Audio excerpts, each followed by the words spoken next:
MP board कक्षा 11वीं वाले सभी विद्यार्थियों का आज जो क्वेश्चन पेपर होने जा रहा है प्यारे विद्यार्थियों हिंदी विषय का, आप सभी बच्चों से मेरा यही कहना है कि आप इस क्वेश्चन पेपर को माय डियर फ्रेंड्स 1:30 से पहले पहले एग्ज़ाम हॉल में पहुंचने से पहले पहले पूरा का पूरा पेपर याद करके जाना है, क्योंकि 100% प्यारे विद्यार्थियों वो प्रश्न पत्र मैं आज आपको बता रहा हूँ जो कि आपको परीक्षा में दिया जाएगा और साथ ही प्यारे विद्यार्थियों ये आपकी परीक्षा में प्रश्न पूछे जाएंगे, इसलिए पूरा पेपर आप ध्यान से देखें। क्वेश्चन नंबर फर्स्ट आपकी परीक्षा में आएगा, ध्यान से आपको देखना है, अच्छे से इन प्रश्नों को याद कर लेना है। पहला ही प्रश्न परीक्षा में आएगा कि मीरा जीवन के अंतिम दिनों में चली गई थी। तो प्यारे विद्यार्थियों जो मीराबाई थी जीवन के अंतिम दिनों में कहाँ पर चली गई थी, तो इसमें आपको ध्यान रखना है वो द्वारिका चली गई थी, इसमें आपको द्वारिका ध्यान रखना है।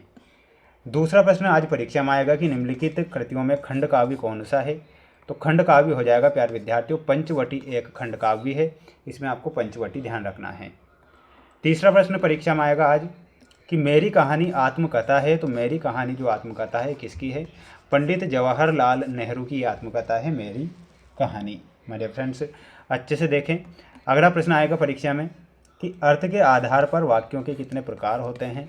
आप जानते हैं कि अर्थ के आधार पर वाक्य के 8 प्रकार होते हैं, इसमें आपको 8 प्रकार करेक्ट और सटीक आंसर के रूप में बताकर आना है। जितने बच्चे वीडियो को देख रहे हैं माय डियर फ्रेंड्स वीडियो को लाइक आप जरूर करें और चैनल पर नए हैं तो सब्सक्राइब करके रखना है। इसके बाद आपका समाज शास्त्र का पेपर होगा तो समाज शास्त्र का पेपर भी बताऊंगा। बिहू लोक नृत्य है असम का। नाटक की कथा का विकास होता है, तो नाटक की कथा का जो विकास होता है वो होता है बहुरेखीय। इसमें आपको क्या लिखना है, बहुरेखीय आपको यहाँ पर सही और सटीक आंसर के रूप में बताकर आना है। बढ़ेंगे हमारे अगले प्रश्न की ओर। अगला प्रश्न आएगा परीक्षा में, आप ध्यान से देखें, ये प्रश्न परीक्षा में पूछा जाएगा। को कविता का गांधी कहा गया है, तो किसे कहा गया है, इसमें आपको ध्यान रखना है।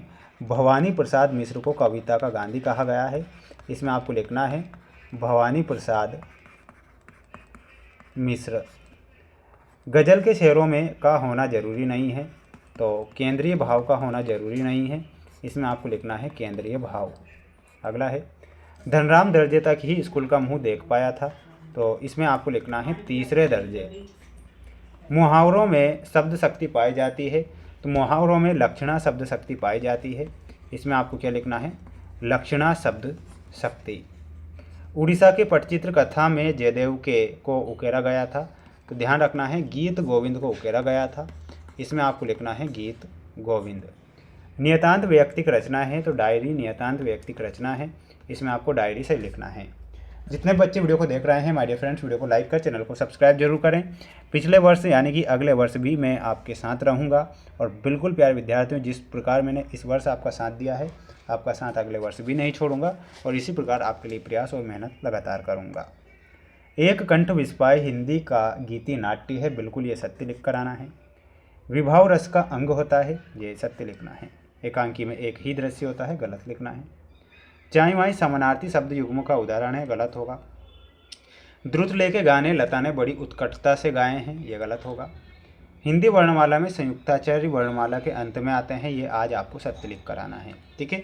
तो बिल्कुल ये आज आपकी परीक्षा में 101% पूरा पेपर आएगा, ध्यान से आप देखें।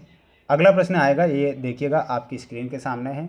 अवतार सिंह संधू, इसमें आपको क्या बताना है साड़े समिया बीच।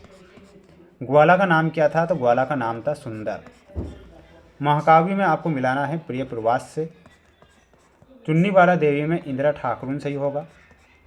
क्षेत्रीय शब्द क्या हो जाएगा अंगोछा। बेबी हालदार जम्मू कश्मीर से मिलाना है और कार्यालयन पत्र में आपको मिलाना है मुख्य टिप्पण से। तो ये आपकी जोड़ी और जोड़ी के नंबर आपकी स्क्रीन के सामने आ चुके हैं। सभी बच्चे पूरा पेपर याद करके ही जाएंगे आज, क्योंकि 100% प्यारे बच्चों ये पेपर आज परीक्षा में दिया जाएगा, एक भी क्वेश्चन आपका बाहर यहाँ से नहीं जाएगा। कन्नड़ भाषा के शब्द अक्क का हिंदी अर्थ क्या होता है, तो अर्थ होता है बड़ी बहन। क्या होता है, इसमें आपको लिखना है बड़ी बहन। हिंदी काव्य में बिंबों के प्रकारों की संख्या कितनी है, तो 4 प्रकार के बिंब होंगे। किस काल को नवजागरण काल के नाम से भी जाना जाता है, तो इसमें लिखना है भारतेंदु युग को। किसे जाना जाता है, तो इसमें आपको लिखना है भारतेंदु युग। व्यक्ति के लिए वाणी संयम नहीं है, वाक्य को बिना अर्थ बदले सरल वाक्य में लिखना है, साधारण वाक्य में। तो लिखना है व्यक्ति के लिए वाणी संयम कठिन है। राजस्थान में चेलवांजी किसे कहा जाता है? तो कुएं की खुदाई का काम करने वाले कारीगरों को चेलवांजी कहते हैं। तो यहाँ पर आपको लिखना है कारीगरों को, ठीक है, ये आपको लिखना है। इसके बाद देखिएगा आपकी स्क्रीन के सामने अगला क्वेश्चन है, छठवां क्वेश्चन, कि प्रयोगवाद के जनक का नाम लिखते हुए प्रयोगवाद की 2 विशेषताएं। सच्चिदानंद हिरानंद वात्स्यायन अज्ञे जो थे प्रयोगवाद के जनक थे, ये आपको ध्यान रखना है। इसके बाद देखिएगा ये क्वेश्चन आज परीक्षा में आएंगे, समय अभी आपके पास 2-3 घंटे और बचे हैं, तो आप इस क्वेश्चन पेपर को याद करके जाएंगे। चैनल पर जितने बच्चे नए जुड़े हैं तो चैनल को सब्सक्राइब जरूर करना है, क्योंकि आपको मेरे द्वारा जो प्रश्न पत्र बताया जा रहा है ये परीक्षा में छप रहे हैं। और ये देख सकते हैं प्रेमचंद मन्नू भंडारी का जीवन परिचय, ठीक है।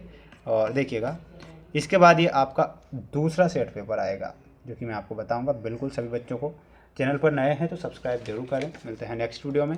जय हिंद।